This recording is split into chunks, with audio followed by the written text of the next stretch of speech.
Now, our next guest knows what it's like to be in that kind of peril. John Peters is a former Royal Air Force squadron leader, and his plane was shot down in Iraq in 1991 during the Gulf War. John Peters joins us now from just outside of London. Mr. Peters, thank you so much for making time for us.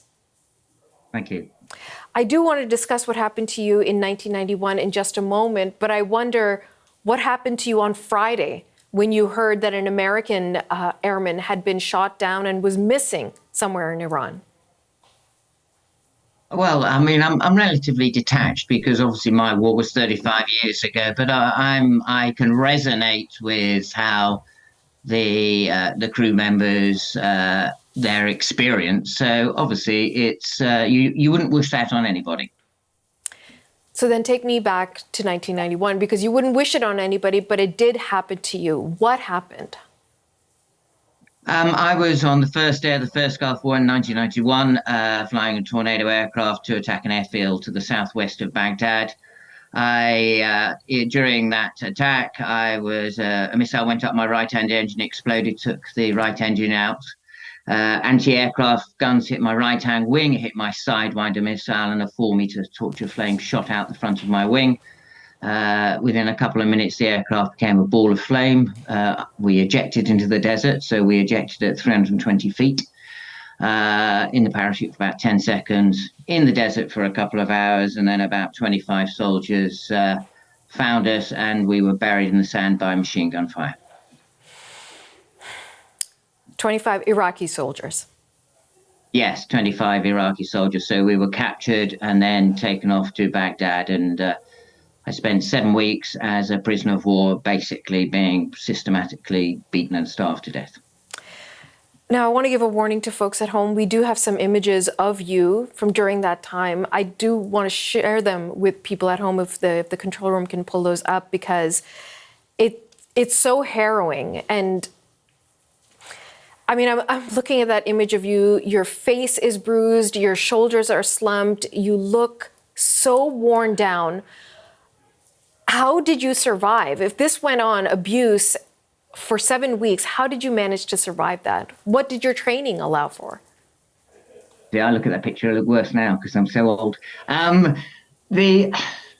What you actually see there on television, that acting, and what I mean by acting, you're in a bad situation, but you're thinking really fast. Now, I wanted to convey that I didn't want to be there. So it's not like the movies where you put the bird to the interrogators, or you tell them basically that you're not going to do it, because literally they put a gun against my eyeball and they threatened me with bad things with the gun.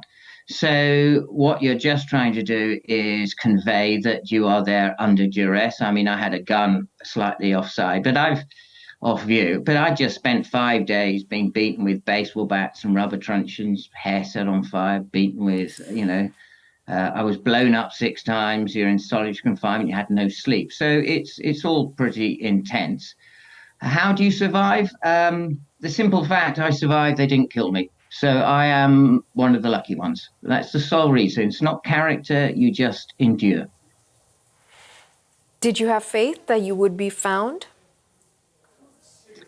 Once I was in captivity, no.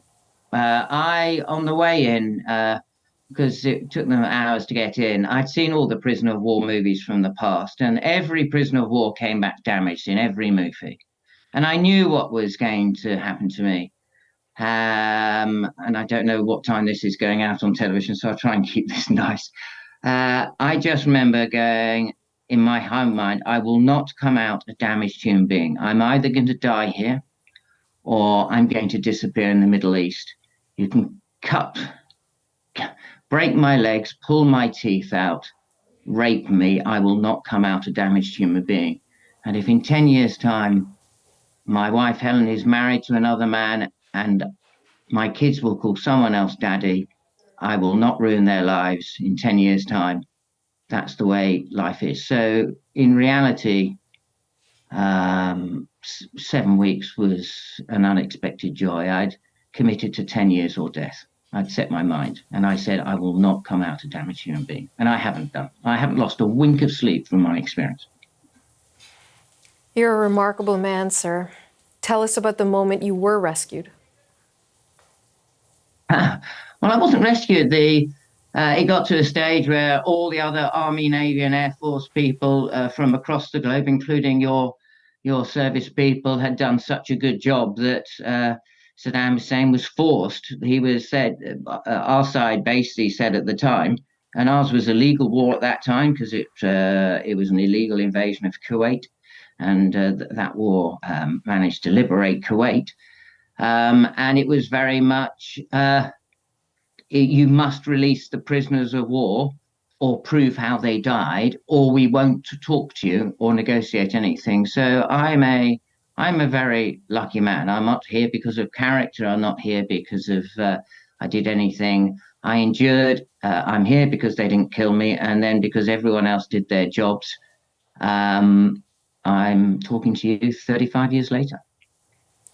Can you tell me about the reunion with your wife and your family? Yes, I mean the weird part is you go from a black box to white light because I was in solitary confinement. It's pitch black most of the time, and then you instantly go when you get released. It's not that all your journalists are not bad people. Actually, everyone I've met are really nice, but you don't realise how many there are of you.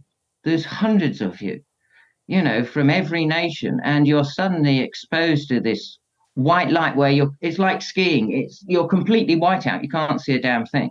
So I returned to this bank of cameras. And look, I dreamed of being a fighter pilot from being a small boy. It was my dream job.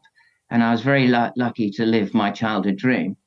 But for 20 years of living my childhood dream, my best Air Force memory was I thought my son was 2 years old when I went to war. My daughter was 12 weeks old. And I thought they would never know their father and they'd think I was a traitor and forget me. And my best experience of 20 years in the Air Force was my son running out along the pass, calling me daddy.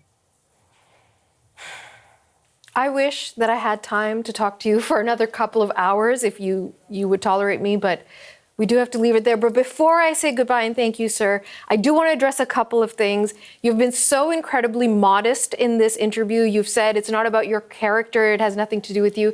It has everything to do with you, Mr. Peters. I don't know if everyone could have made and kept a vow to say, I'm not going to be a broken person from that experience. Many people understandably would be broken by an experience like that. And the other thing is, you're not old. You look just as good as you did 35 years ago. Trust me, it's a visual medium. And I really, really want to thank you for your time. And I appreciate you so much sharing your story with us. That's very kind of you. Thanks very much. Good to speak with you. You too, sir.